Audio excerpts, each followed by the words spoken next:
Well, since history has finally been outlawed by the American left, we're here to remind you that Robert Mueller is not the first special counsel to dominate American political life. It was 20 years ago this fall, right now, that impeachment proceedings began against then-President Bill Clinton. They were based on the findings of Ken Starr's special investigation into Bill Clinton. For 20 years, Starr has avoided revealing his full thoughts about what happened, but now he is. He has a new book out. It is called Contempt, a memoir of the Clinton investigation. Ken Starr joins us tonight. We're really glad to have you. Thank you very much for coming on. Hey, thank you, Tucker. It's good to be with you. So you, of course, ran a special counsel investigation. You're watching one now in progress. Have your views on the existence of a special counsel changed? And are you impressed by what Mr. Mueller appears to be doing? Well, my views have not changed that there is a need for this mechanism. My views have not changed that there was, and I recount this in the book in some detail. The independent counsel statute, Tucker, I think was the wrong way to go. But we do want honesty in government. That, in theory, is what this is all about. I do applaud Bob Mueller for bringing the indictments against the Russian individuals and organizations. Those are very powerful indictments, and I think they're getting to the heart of what happened now almost 2 years ago. But I will also say this. Those indictments do not read about collusion. They read about unilateral action by Russian operatives to try to affect our election. I have serious doubt that there was an effect. We're a big country. We are a country that's a very vibrant, robust democracy. And so right. in reading some of the ads, I thought they were sort of pathetic and stupid. They were pathetic and stupid. So you write that one of the reasons we have a special counsel statute is to reassure the public that our institutions are on the level. So, I mean, that's part of the function, is to make people make them believe that justice is impartial and, in fact, deliver impartial justice. With that in mind, are you comfortable with the fact that Mueller seems to have hired exclusively partisan Democrats to the extent we know their affiliation? No, I'm not, Tucker. I have great confidence in Bob Mueller as a person. So I'm in the school that Bob Mueller is a good and decent man, semper fi.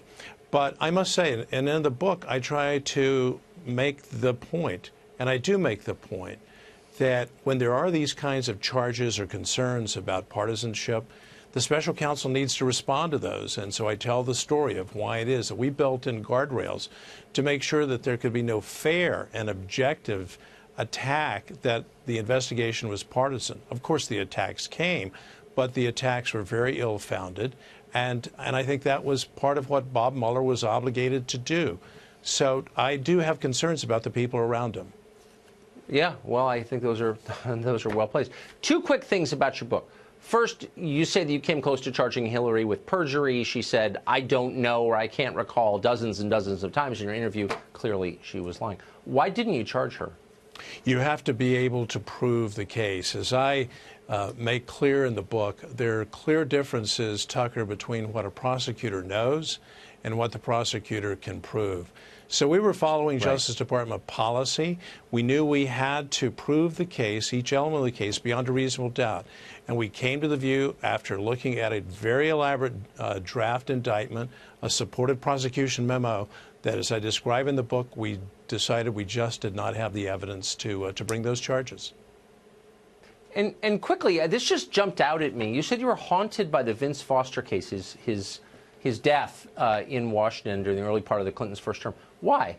Because, as I describe in the book, we were trying to get to the bottom of, among other things, how Hillary Clinton's billing records at the Rose law firm mysteriously disappeared, which was theft from the Rose law firm, and then mysteriously reappeared in the book room where Hillary was writing a book.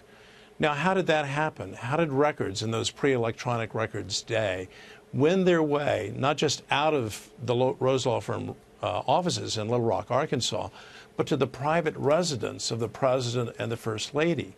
And I was haunted by, what did Vince Foster do as the deputy counsel to the president?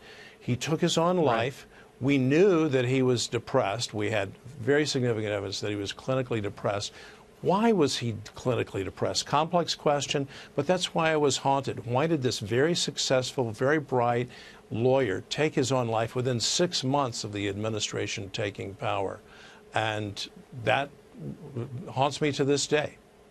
Yeah, well, you're not the only one, for sure. Ken Starr, great to see you after all these many years. Thank you. Hey, thanks, Tucker.